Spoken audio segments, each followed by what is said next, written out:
नमस्कार, आप देख रहे हैं गुड मॉर्निंग टीवी और मैं हूं आपके साथ छवि। रविवार शाम 4 बजे रीवा बाल संप्रेक्षण गृह से 5 बाल अपचारी कमरे की खिड़की तोड़कर भाग निकले। ये पांचों बाल अपचारी हत्या, डकैती, लूट, चोरी जैसे संगीन मामलों में बाल संप्रेक्षण गृह में थे। सूचना मिलने के बाद सीएसपी सहित तमाम थाना पुलिस मौके पर पहुंच जांच में जुट गई है।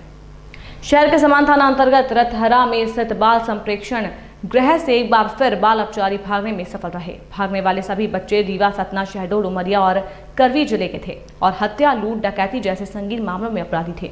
बाल संप्रेक्षण गृह के जिस कमरे में इन्हें रखा गया था, उस कमरे की खिड़की तोड़कर आज शाम करीब 4 बजे भाग निकले।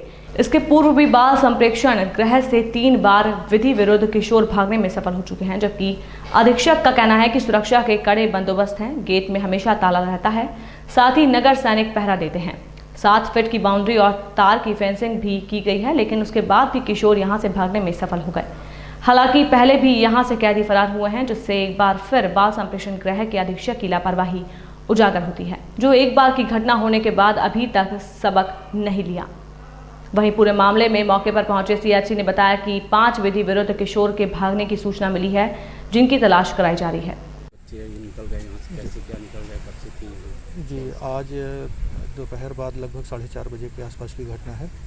तो बच्चों का जो रूम है उसकी एक खिड़की की ग्रिल तोड़ करके 5 बच्चे यहाँ से निकले हैं। पहले तो ये इन्फॉर्मेशन थी कि एक ही बच्चा निकला है, फिर उसके बाद तुरंत उन बच्चों की काउंटिंग करवाई गई तो 5 बच्चे कम मिले।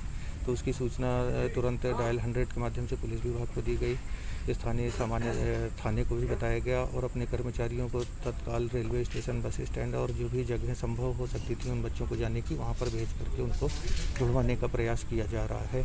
उनके घरों में भी इन्फॉर्मेशन दी जाएगी कि अगर वो बच्चे घर पहुँचे तो तत्काल उनको ला करके पुनः संप्रेक्षण गृह में फिर से प्रवेशित करा दें। पहले भी यहाँ से कई बार ऐसी घटना हो चुकी, तो कहाँ चूक हो जाती है? बिल्कुल, देखिए, सुरक्षा व्यवस्था के लिए हमें नगर सैनिक की गार्ड मिली हुई है। तो गार्ड सामान्यतः मेन गेट में रहती है और इसके बाद ये चूँकि घटना बच्चों के कमरे की है तो बच्चों के कमरों की ओर जो है वो उनका कम ही आना जाना रहता है, बाहर से ही बच्चों के देख रेख रखते हैं। अच्छा, उस समय शायद लाइट भी चली गई थी, इसका भी फ़ायदा कुछ बच्चों ने उठा लिया हो और उसके बाद इनमें घटना को अंजाम दिया हो। अपने यहाँ सुरक्षा व्यवस्था के लिए और क्या, मतलब बाउंड्री, सीसीटीवी? हाँ जी, सीसीटीवी है अपने यहाँ। बाउंड्री आप देख रहे हैं, लगभग 7 फीट ऊंचाई की बाउंड्री है। उसके बाद तार फेंसिंग भी है, ग्रिल भी है। और परंतु अगर कोई इस मानसिकता से काम करे कि हमें यहाँ से निकल ही जाना है तो फिर ये बाउंड्री है या फिर तार जो है ये उनके लिए कुछ लगता है बहुत प्रभाव नहीं डालेगी अगर वो इस मानसिकता से काम कर लें। बाकी और सामान्य बच्चे हैं, आप देख रहे होंगे कि हमारे यहाँ लगभग पूरे प्रदेश में सबसे ज़्यादा बच्चे रहते हैं, तब भी ऐसी घटनाएं बहुत कम हैं इन संख्या की। अब आज की घटना में ये ज़रूर है कि कुछ ऐसे बच्चे जो सम्मिलित हैं जिनके ऊपर की बहुत गंभीर धाराएं हैं, तो हो सकता है उन बच्चों के द्वारा ही इस घटना को पूरा अंजाम दिया गया। तो उस कमरे में कितने बच्चे थे? उसमें 8 बच्चे थे उस कमरे में। जी 5। जी, ये सूचना मिली है कि अपना जो रतहरा स्थित बाल संप्रेक्षण गृह है, यहाँ से 5 विधि विरुद्ध किशोर और रोशनदान के रास्ते यहाँ से निकल गए हैं। आज शाम को लगभग 4:30 बजे बाल संप्रेक्षण गृह प्रबंधक को जानकारी मिली थी। उन्होंने पुलिस को भी मौखिक सूचना दी है, कोई लिखित सूचना अभी तक हमको प्राप्त नहीं हुई है।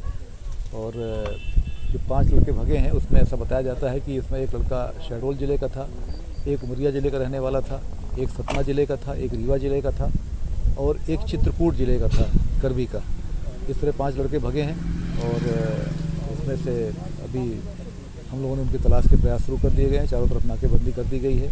जहाँ के लोग रहने वाले हैं वहाँ की पुलिस को सूचना दे दी गई है और उम्मीद है कि उनको हम जल्दी ही अपनी हिरासत में लेने में सफल होंगे। किस तरह के अपराध? अभी जो 5 लोग भगे हैं तो उसमें बताया गया है कि एक लड़का जो है हत्या के मामले में उसका विचारण चल रहा था, एक जो है डकैती के मामले में विचारण चल रहा था, एक का विचारण जो है हत्या के प्रयास के मामले में चल रहा था और उसमें एक लड़का जो है लूट के मामले में था और एक लड़का जो है साधारण चोरी के मामले में था। कब से थे लोग यहाँ, कब तक? इसमें अधिकांश लड़के 2020 से ही थे, एक या 2 लड़के ऐसे थे जो 2019 से थे। पहले भी सर यहाँ घटनाएं इस तरह की हो चुकी हैं, तो क्या कारण कुछ पता चलता है? सुरक्षा व्यवस्था को लेके कहाँ चूक हो जाती है? अब ये जो इनका बाल संप्रेक्षण गृह के जो अधिकारी हैं, जो संबंधित अधिकारी, इस संबंध में जांच करने के बाद ही बताएंगे कहाँ चूक हुई है। इस खबर में फिलहाल इतना ही। और भी खबरों के अपडेट्स के लिए आप बने रहिए गुड मॉर्निंग टीवी के साथ। नमस्कार।